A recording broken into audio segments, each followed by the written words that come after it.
Hey everyone. Okay, so I know what I'm about to say is gonna sound really fucking strange and just bad, but if I'm being honest, this was taking out the what the insane reveal was in this episode.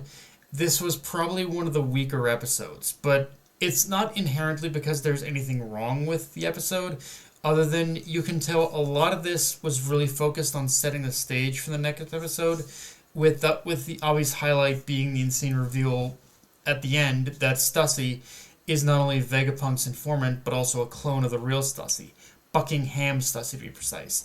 And for those scratching your heads wondering who the fuck that is or forgotten who Buckingham Stussy is, Buckingham Stussy is the old lady with Edward Weevil who was always claiming him to be Whitebeard's son. Yes, that old lady from all the way back in I think it was Whole Cake Island or something.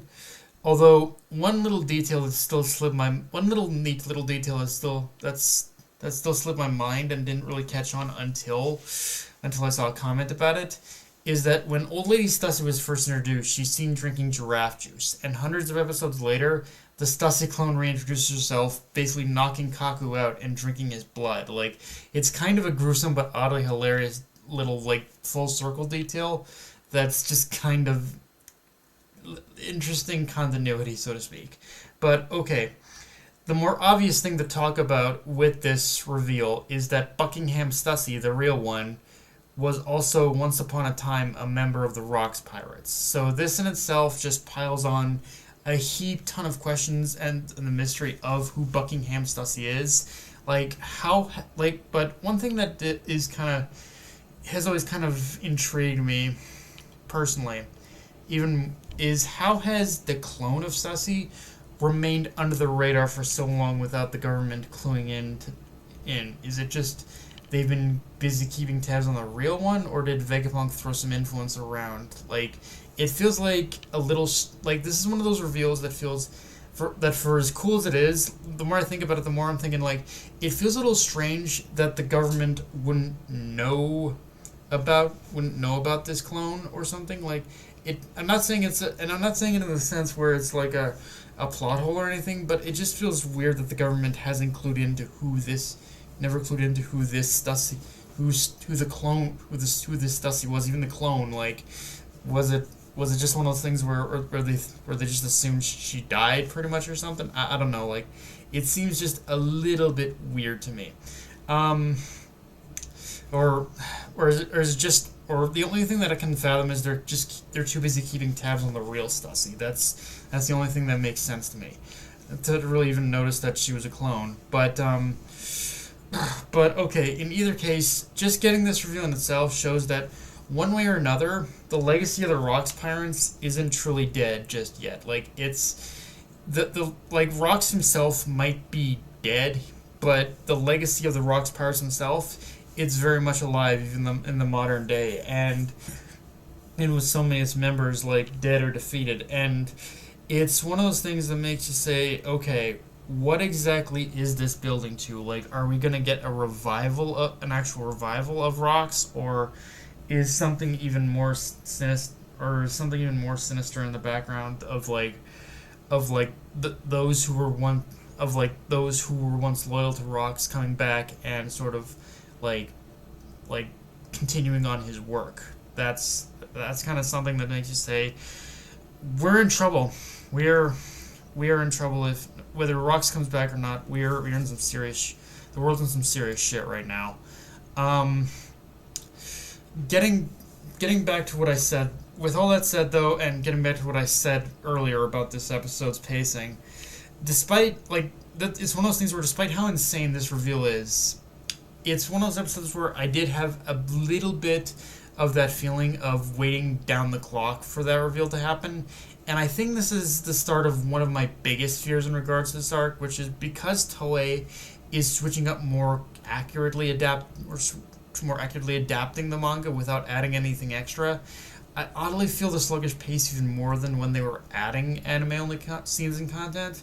But luckily, on the other end of the spectrum, episodes like this are more few and far between now, and I think we're still going to get to the more hype moments of the arc faster. So it's kind of an interesting trade off where I think these slower paced episodes are going to be more apparent, but at the same time, the episodes that are genuinely great are generally like epic to talk about are also going to be more frequent as well. So it's like it's kind of an interesting trade off in how this works.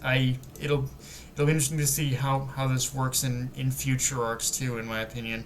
Um, with that said, though, this episode wasn't without a few notable moments to talk about, though. Like, for example, I like the acknowledgement from Zoro that fighting Kaido actually gave me even more experience to fight someone like Kaku. Like, more specifically, like, it was, like, Zoro found it easier to count in order to fight against Kaku's Devil Fruit ability, even if even if in its awakened state, because he ended up fighting someone like like um like kind of like as weird as it is that there is kind of a very interesting similarity between Kaku's like ability to extend his neck and everything that Kaido was doing in his dragon form. So it's kind of a nice connecting tissue of like, yeah, Zoro has gotten stronger and more experienced because of that fight. Which yeah, which obviously we also need to talk about that. Yeah, Kaku, much like Lucci, has an awakened Devil Fruit ability, which yeah, I think I said this when reading the manga, and I'm gonna say it here too. Not a fan of Kaku's awakened form. I don't even know what to I didn't even know what to expect at the time, but it just feels like a reskin of Lucci's form. But I think, like, in retrospect, I think at the same time that's supposed to be the case because it's sort of the default zone Devil Fruit form, which yeah, it's like okay, yeah, it's I guess like all the, I guess an awakened form of a zone fruit is gonna look pretty much the same. Compared to like paramecia fruits, which are all uniquely different. This one is there's gonna probably be very few differences between when looking at a zone's awakening power. Putting that aside, though, the other thing to talk about is that we do get a flashback showing a time when Kuma was assisting with Vegapunk's Devil Fruit experiments, leading back into the present where Bonnie discovers the bubble Kuma left behind. And yeah, if no one caught on to the implications, it's a bubble that houses every one of Kuma's memories and life experiences. So yeah, there's a flashback coming, but we've, again, going off what I said before about the pacing, we still got more than a chunk full of episodes before getting to it. Again, kind of getting into what I said before, but yeah, basically, this is setting up that Bonnie is going to learn the truth about Kuma's past, and oh boy, there's a lot to learn, which again is going to make the wait all the more painful, but all the more rewarding when we get to it. But yeah, guys, so that's pretty much all I got for this review. If you enjoyed the video, like, comment, subscribe, follow me on Twitter, and on this Crunchyroll, be sure to notification bell with the subscribe button, and just share the video around, guys. Dark Knight of Anime, signing off. Later, everyone.